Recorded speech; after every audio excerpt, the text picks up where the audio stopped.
we helped take them from 20 to 65 million. In less than 3 years, HP rebranded and acquired us. I was technically number 4 NASDAQ company. Content creation is so prevalent. If you can produce content that's meaningful and deep, it makes everything easier. This is the Content Capitalists Podcast. We talk to business owners who've used video to grow their businesses to $1 million a year or more. How they did it, what worked, what didn't. Welcome to the Content Capitalists with your host, Ken Okazaki. Hey guys, welcome to another episode of the Content Capitalist Podcast, where we have conversations with real entrepreneurs who are doing at least $1 million in the business, many times a lot more.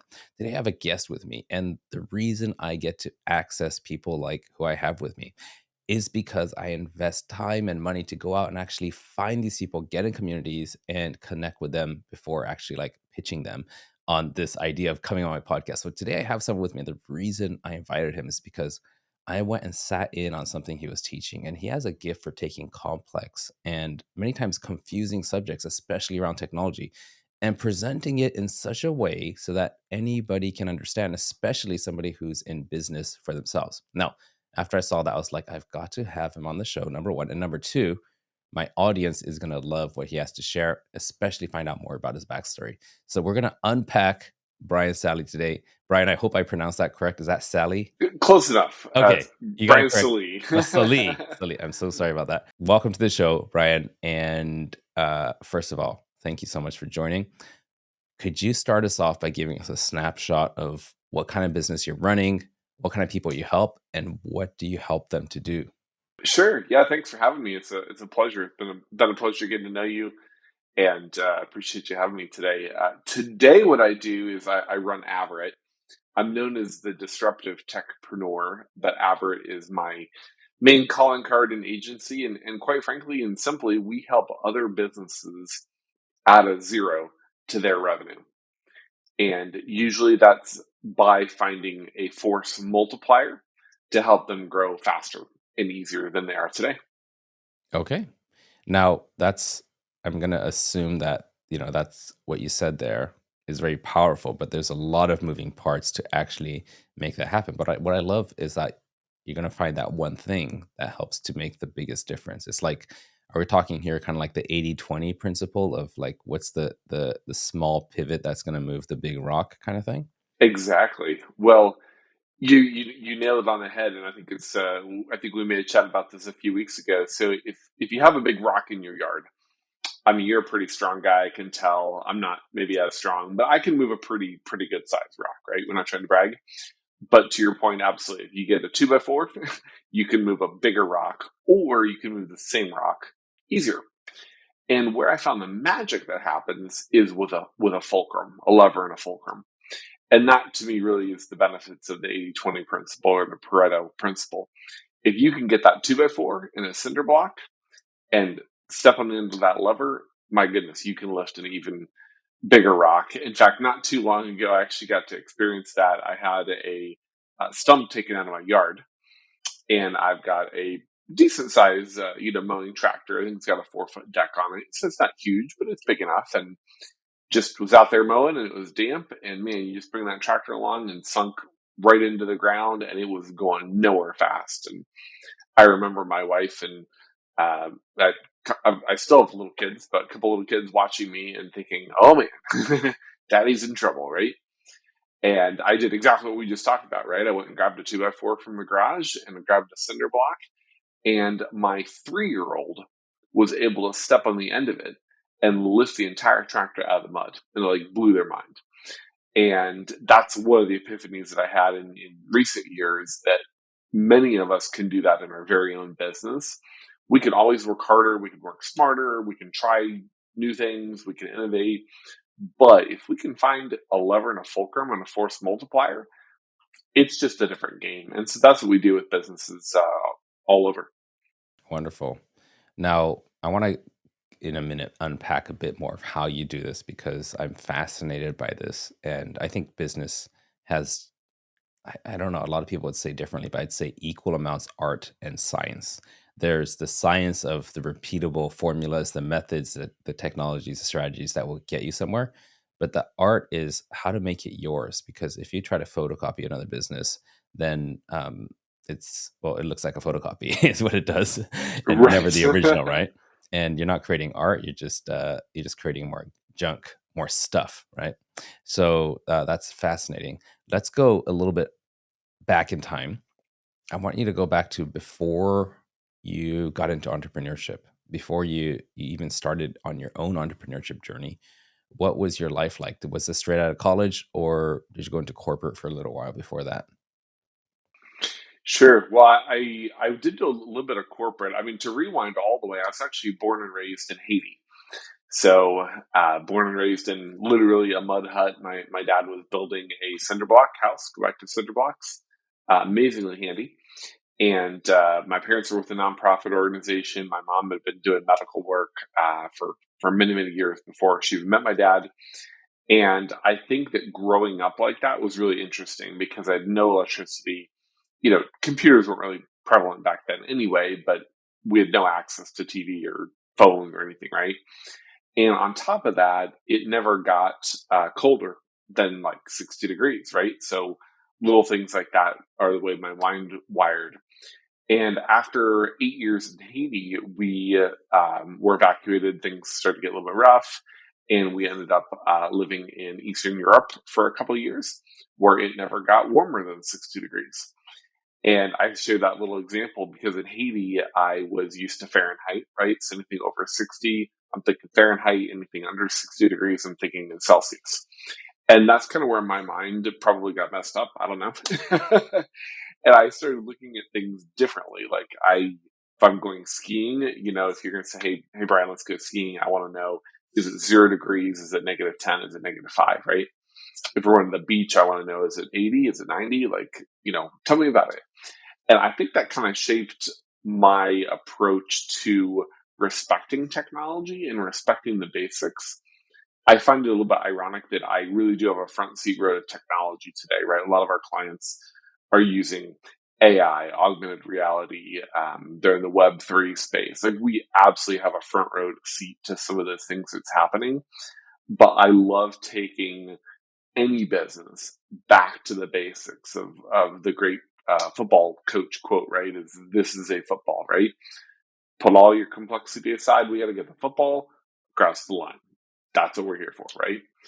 And so even before I got into entrepreneurship, I feel like I learned some of those basic things.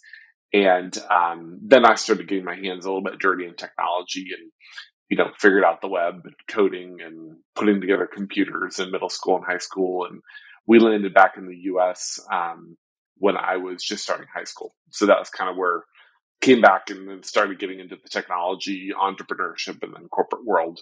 So, what took you guys from Haiti to East Europe and then the US? Was this a contractor work or something else? Sure. So part of it was nonprofit. Well, it was all nonprofit work. Leaving Haiti was due to the climate there. It was just too dangerous, quite frankly. When our nonprofit organization asked us to leave, it just wasn't safe for families to be there. And then we were in Europe for a while, and then the reason we came back from Europe was due to my mom's health.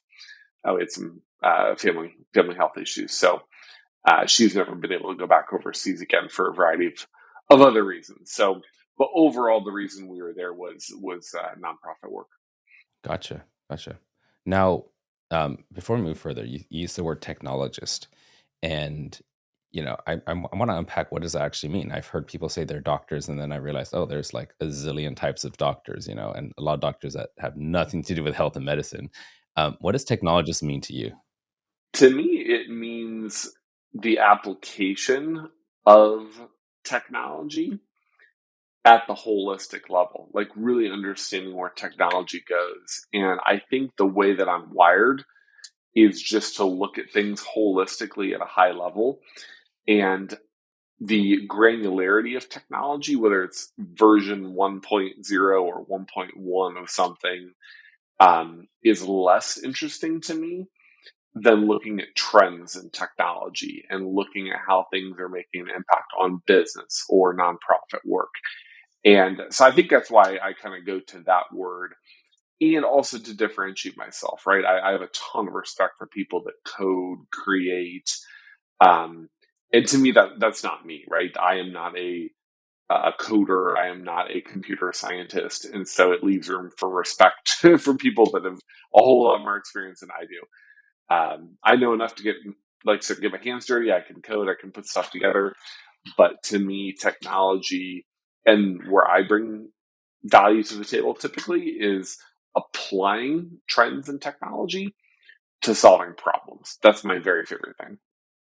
I love it. And let's go into that transition stage. You're back in the US now after Haiti, Eastern Europe. What's going on now in your life? Sure. So I'm in high school, right? And I got into entrepreneurship very quickly. I think probably the first couple bucks I made was lawn mowing, and I'm proud of it. I think a lot of kids, start, making bucks mowing lawn, and I think that's where I kind of literally learned the very basics of capitalism. I think I had a respect for it based on a lot of the countries that I visited, but I literally remember mowing a lawn, and my dad, in fact, I've kept it for, a memento, but my dad literally bought me an accounting chart of accounts, debits and credits. And like, you gotta have more money in than you have out. But I very quickly got into technology. I was just fascinated with it. In the days of AOL and Netscape and CompuServe, and very quickly, building websites and getting into that type of thing. So I got into computer repair at the time because computer repair, quite frankly, drastically outperformed the cost of, lawn mowing. I don't know if there are any real dollars because it's been a while, but for every dollar I could make mowing a lawn, I could make $100, helping somebody with their computer at any level. So I very, very quickly kind of stepped away from that and jumped into the computer side. I did take a stint in the corporate world. I had somebody through a family friend, kind of a long shot, got lucky, and he hired me at a metals company in North Carolina that actually produced a wire. Like, it was a wire products company. Had no idea. Like, I had to wear steel-toed shoes to the company, and I was there for about a year and a half, and I would learn for like 2 hours after school. And my boss there was amazing. He gave me a ton of flexibility. I built my first 6-figure data center when I was there, and I could put anything I wanted to, pretty much from Windows NT at the time to, all kinds of technology, Citrix, video conferencing, anything that needed fixed or repaired, I pretty much could play with and run in the data center, and the company was buying anyway. So I was very blessed to get that type of hands on the ground training. And I am a very kinesthetic learner. I can learn more in 5 minutes of fiddling with something than I could in an hour of watching a video. Drives my family members crazy, but that's just how I'm wired. And so I was doing that, 2-3 hours a day in the afternoon after high school, and then also doing the computer repair. And what might be interesting for your listeners is I kind of had the epiphany then that I liked consulting. Like, I liked putting stuff together, but what fascinated me was recurring revenue. And I learned that I could make a lot of money doing a website. And I did a lot of car dealer websites at the time and things like that. And it was great money, great margin, but it took a lot of time. And when I dropped that website on a Linux server and they paid me whatever it was, I don't remember what I even charged at the time, but if it was $10 a month or $100 a month, that was mailbox money. And as a high schooler, I'm like, this is amazing, right? I've got classes, I've got friends, I've got family, and I actually fell in love with recurring revenue and servicing customers at an ultra high level, making sure they were golden, super happy, but that I could charge their credit card every single month. And that was really where I started to pivot away from a little bit of corporate that I played around with, and the consulting that I was able to monetize very well as a high schooler, and got into the recurring revenue. And that's actually kind of what fast-tracked the rest of my career, was that turning point. And getting my hands into the recurring revenue space. That's so great.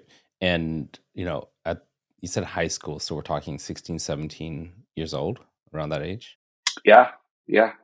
And how much, just out of curiosity, were you getting paid per client at that age? And what kind of clients were these? What kind of companies? That's a great question, and I honestly don't remember the answer. I it's sad to say it's been many years. I charge by the hour typically. I couldn't even begin to tell you what it was by the hour, but I can tell you it was a lot more than what I was doing with lawn mowing and what my friends were making at fast casual restaurants or whatever. I remember thinking, wow, this is like, why are people paying me so much money to like install a modem? Like, this is easy, right? But I'm like, hey, if you're going to pay me this, and also I think because as a kid, I don't know if you experienced this or other people maybe even tuning in today, but like when you're a kid and you're helping a family member or somebody from that your parents know, like they're very generous, right? So I don't remember again a real number, but let's just say I showed up to their house and I'm like, I'll help my mom's friend for like $10, right? To, I don't know, make an AOL account. At the time, people would just hand me 20, right? It wasn't like a tip or anything necessarily, but it was when you're a kid, you can, if you do a good job, and I would always, stay longer and show people People how are, to are use their rooting for you, computer. right? They're And like encouraging this uh, this industriousness at that age, right? absolutely, absolutely. And they're dealing with viruses and spam, and they're like, look, we just need this to work. And so I was probably, laughable. Like whatever I was charging was probably laughable. And they knew it, and they could go to Best Buy and probably pay 5 times the price. And here I am showing up in their living room and just like spending 2 hours with them and making sure everything was perfect, and they loved it. So I enjoyed it. And I got a lot of, I think I learned a lot about customer service and sales inadvertently. I didn't know that I meant to. It was just on the job training, essentially. Yeah, yeah. I think that a lot of people who are CEOs of businesses doing multiple sum figures would probably do them some good to actually go and do some of the basic jobs where you're actually acquiring, fulfilling, and retaining a customer at a very, very simple level, just to get back in touch with what does it feel like again, and how does that go back into running your teams and your businesses. And the reason I say this is there's this thing in Japan, and I don't know if it still happens, but um, a lot of these large corporations, once a month or once a quarter or something, and they make a big deal out of it. The top CEOs, the whole C-suite, has to actually go and clean the toilets in all their factories, and like just to send the message that no one is above anything in this company, and it's just this back to the basics, experiencing what it was like to just get started, and gets people grounded again, and number one, connected with their team, like, oh, this is what my team has to do, literally cleaning up my crap. And it's just this experience that kind of resets that distance that you might get from the hands-on type of stuff. And sometimes I think about my Absolutely. going way back, and I'm like, yeah, maybe I should do some of that again. um yeah, that's it's a different thing. So let's go into what you're doing now. Was What happened between there and what you're doing now? Was there a few more steps, or was there like one leap? Well, there's a little bit of a leap. So I went to college, did a bunch of other things. Really enjoyed college. So the technology company, I actually ended up with I think what we at the time called managed services company, an MSP, in high school. So I actually ended up selling that when I went to college, which at that point was a conglomerate of everything I did. Right, it was hosting, web design, auto dealers, servicing people. Like that all just kind of rolled into one entity. Ended up selling that. And at that point, did you form an LLC and all that, or like? Yes. Yeah, that Okay, was a full so company you had there your as first well. exit there, and how old were you? Just out of curiosity. Probably 18. So I mean, I sold it when I went to college, Okay. basically. Okay. That's pretty cool. So by 18 years old, you could, put on your resume, built and exited a technology empire. Yes, That's something like that. yeah. I mean, I'd feel pretty good about myself if I did that at 18. Yeah, that's pretty cool. And what did you? Was it on the open market, or is it more like friends and family and warm contacts that you approached about selling this business? Warm contact, not friends and family, but another group of business people in the area bought it where I was living and kept it going. Okay, Cool. Are you okay sharing what the value was, the sale value of that at 18? What was the sale value? Are you open to sharing that, or is this confidential? I honestly don't remember either. I know I don't want to avoid your question. I mean, it wasn't millions, just so you know. Like, I don't Okay, want to okay, posture but and it say, "Oh, it felt was good for an millions." 18-year-old, It right? was Whatever the not number was. millions. Whatever the number was, like it absolutely helped me get into college and buy a car, and keep in mind, it was not a, I don't want to exaggerate it. It's not like I had 100 employees or anything like that. It was me and my team and some contractors, and I mean, we had great margin, but it wasn't But you had it a wasn't customer massive. base, and that's what people Oh wanted, yeah, right? yeah, yeah. We had dozens and dozens of Yeah, customers, that's if what they're not. buying. It's I super don't think we valuable. could say hundreds, but yeah, I mean, maybe close to 100. Like, it was a pretty good number. That's very cool. Very cool. So to fast forward, after I graduated college, I went back to North Carolina near Charlotte. Ended up picking up a business, and essentially I restarted or started a brand new company 2 weeks out of college called Reviora. And my initial client was related to an individual that I had known, that kind of where I got the connection. So I didn't have a PowerPoint presentation. I didn't have a suit and tie. I didn't have a pitch deck. Basically, just got my first contract to help them with managed services. And fast forward, I ran that company for about 8 years and then exited it. So I started in North Carolina, ended up moving down here to Tampa, Florida, and we went through 2 acquisitions. We ended up taking it to 7 figures as a cloud company, got acquired, merged with a bigger company, and then continued to grow that one. And then HP rebranded and acquired us. So when I left, I was technically at number 4 NASDAQ company. So just under 10 years went from just me as an entrepreneur to number 4 on the NASDAQ via a lot of things that happened along the way. But I ended up building a fairly top rated cloud computing company in the Microsoft ERP space. And then when we got acquired the first time, we broadened quite a bit, and then ultimately were acquired by HP. So that has been a couple of years now, and that's really what launched me into doing the coaching and consulting that I do today. Yeah, love that. And earlier when I asked what does it mean to be a technologist, now that you tell me your rap sheet, I'm just like, so that's what it means to be a technologist. I think a lot of people throw around terms to sound a little bit more fancy, you might say. Obviously, you've put in the reps. You've worked with these companies, helped grow multiple businesses, exited them, all revolving around technology. So I appreciate the context you gave, and it's an amazing story. Just building and selling businesses all revolving around technology and service, right? Is that the common thread we're seeing here? Yes, that is my favorite thing in the world. And today I've got a number of brands that I work with and support, and have co-founded or founded now. And I actually got asked that somebody else earlier this week, what is that common thread? And I think you articulated it very well. Is I love using technology to solve real problems. And I'm not the guy to necessarily do the work. Like, you don't want me to, right? You don't want me to have to figure out how to code a specific app. I will go find somebody who is a rock star at that thing. But I love looking at a problem, something that needs to be solved, something that needs to innovate that's stuck, and pulling from any available technology, creating a new technology. I'm having a ton of fun with AI these days. The Web3 space, there's a lot of things now that are evolving. Virtually every industry. I haven't found an industry that technology has not innovated or tapped into, and I really enjoy that. Amazing. So let's go into what's happening right now. You got your business. You're helping other businesses still. Like there's still this common thread.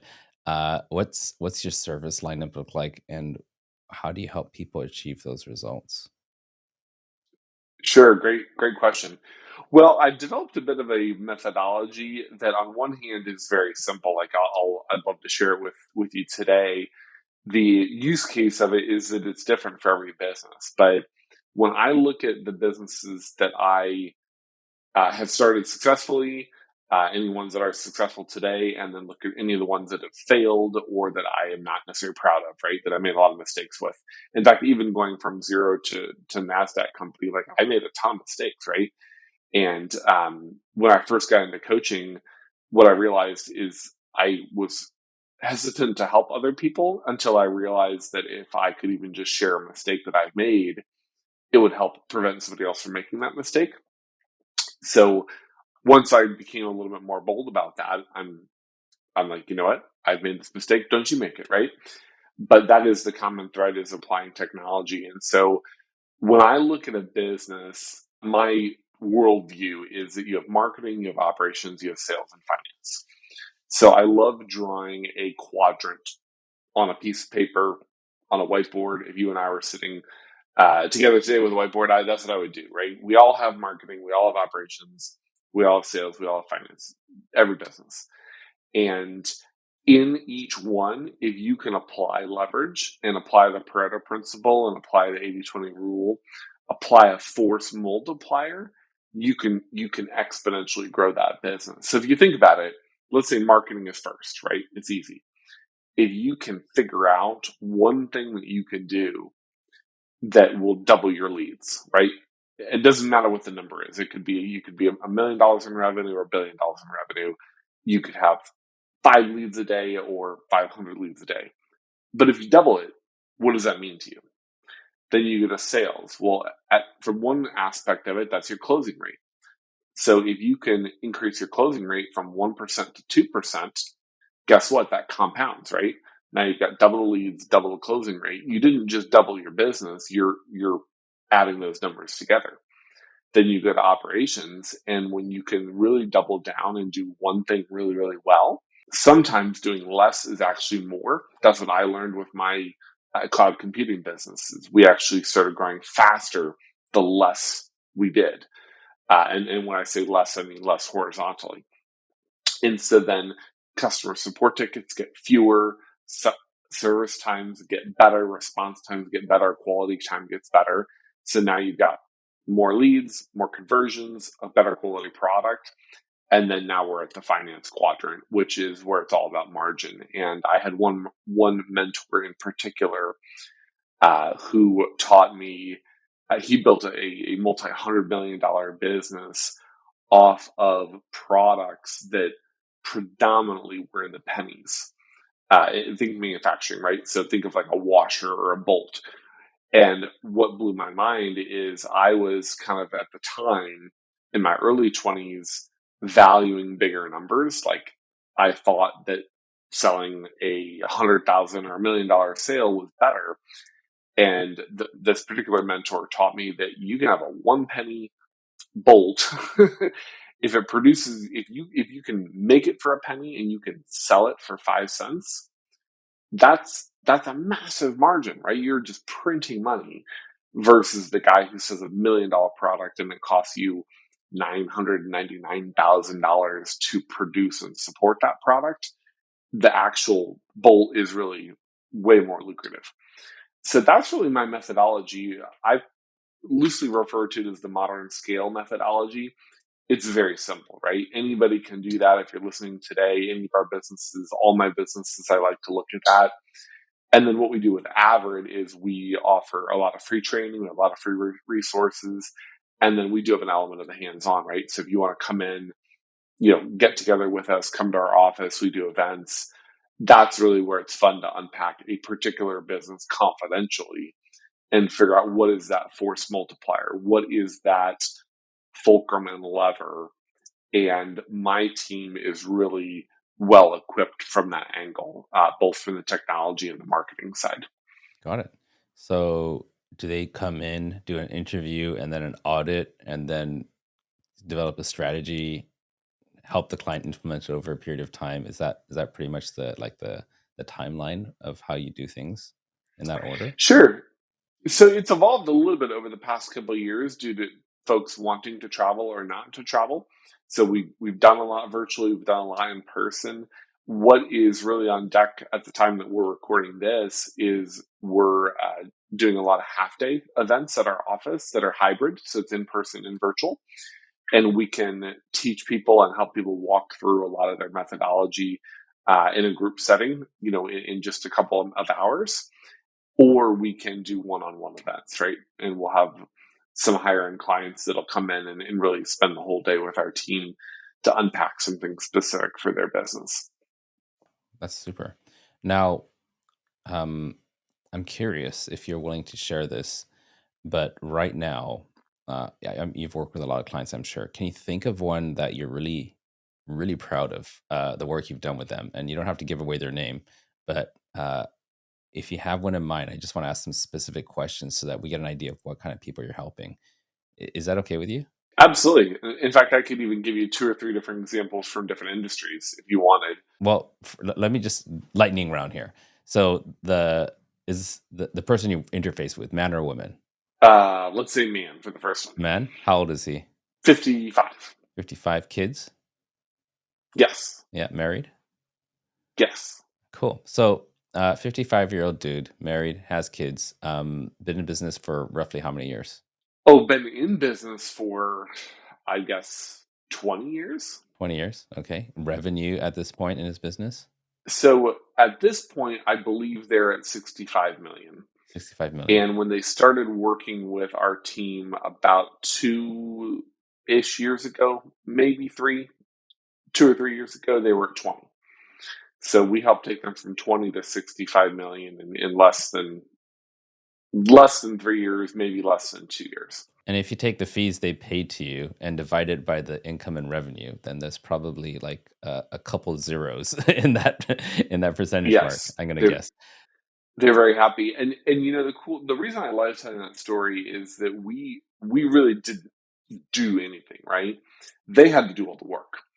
But through our process of master planning, that team, which, phenomenal CEO, smart people, right? Like, we're typically not helping customers that are, there's anything wrong with them, right? Great teams, they've made it so far and they're looking for that exponential growth. And so we were able to help them look at things differently, drop this product line, pick up this new product line. I can tell you for them, it was actually an element of training. So bringing in some technology and training that was right there in front of them and repositioning their marketing just a little bit. And come to find out, it just became the hockey stick that grew. And yes, whatever it was that we've charged them over the past 2-3 years just is, pales in comparison to the revenue that they've added to the board. So right. You are the lever and the fulcrum moving their business, which is the rock in many cases. Tell me what you gave an example right there, but what's a common thread you're finding? What's the blind spot that successful businesses doing 7 figures or more that you're helping? What's the blind spot that's over and over recurring that you help them see?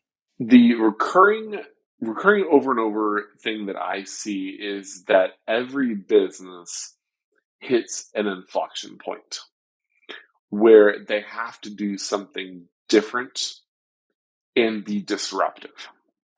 So whatever it is that they're doing, they have to change it fairly significantly. So if they've made it to where they have because they did direct sales, then maybe they need to add indirect sales.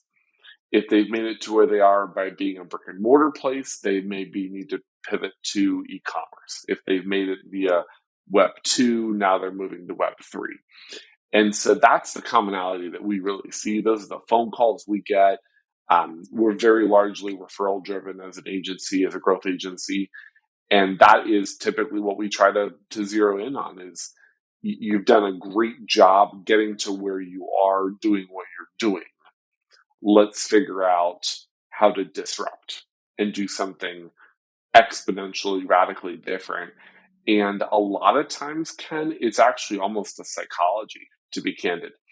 It's not necessarily a product that they need to buy or a check they need to write. It's really a psychology of the CEO, of the entrepreneur, of the C-suite, depending on how big or small the company is, that really needs to change. And I think that's what makes our approach very unique. We don't sell a tangible, buy this particular granular instrument. It's more of mapping out their master plan and finding that proverbial fulcrum and lever. I love that. Now, when you come in, are you mostly communicating with just the CEO, or is it the entire C-suite or leadership kind of structure that you're directly involved with? It could be either, to be both. Mm, It always is the CEO and founder for sure. mm, And very often they bring in a co-founder or maybe two or three, four trusted people mm. at the most. And I'm in the service industry as well, creating digital media for a lot of people, thousands of videos. And if I'm really transparent, I'll say that there are contracts I take on that don't go the way I want it to go, that are not successful. Clients are not happy at the end, and it's the obviously the you know it's at a minimum.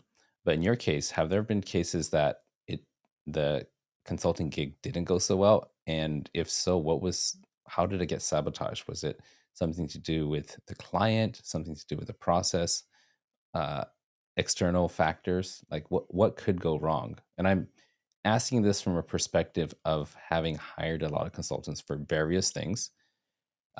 A lot of times it doesn't go well, and I blame them automatically because it can't possibly be me. But then now I'm talking to somebody who is a consultant, and I'm saying, hey, why don't you shine a light on seeing how your clients might be sabotaging, or I might be sabotaging what my consultants are trying to help me with, or something. Is this making sense? Yeah, that's a really good question. I have adapted over the past couple of years with Abbott in particular to move away from the fulfillment side of things, to be candid, because of the reason that you brought up. So when I exited my cloud and technology business, I did get in with a couple of clients where we were doing fulfillment right away. And I've slept since then, and any projects that failed typically were from missed expectations, where people maybe perhaps expected that we were going to do the work. And so I'm happy to admit that that's a failure of mine with Avid as a growth agency. And we've pivoted over the past 2-3 years that since I started Avid. Today, we're typically engaged for a very short amount of time. And with our current methodology for the past 2 years, we are at 100% in terms of customers that are happy with our results. Now, maybe that sounds too good to be true. I will for sure tell you not every business that spends the time and unpacks the methodology and finds some force multiplier actually applies it. And I think that may kind of go back to your question, is if you find out that how to disrupt and then you don't actually do it, then it will not exponentially grow your business. And so there are a few businesses that I've called back 6 months later or 12 months later, and maybe they haven't put any additional zero on the board, right? They were at a 7-figure number. They were trying to get to 8 and they didn't make it to 8 yet. It was because they never went back to their office building, virtually or in person, and put in place the things that they knew they had to do to disrupt, build, and scale. Got it. The ones that do, all of them then add millions or tens of millions of dollars, usually within 6 to 12 months. So, obviously somebody else who we both know has the 10x brand. So you have the added zero brand, which is essentially the same thing in different words, isn't it? But I do like that, that thinking where it's a completely fundamentally new way of thinking about things that will get you beyond that step. Now, we're coming close to the end of our time together, and I've got to respect the theme of the show, which is content capitalists. Could you tell me a bit about how you apply content creation, whether it's in emails, blogs, videos, or things like that? How does that integrate in your business? Sure. Well, I've learned that people do want to do business with people they know, like, and trust, right? That's the adage. I don't know if I should attribute that to somebody, but I think we all know that, right?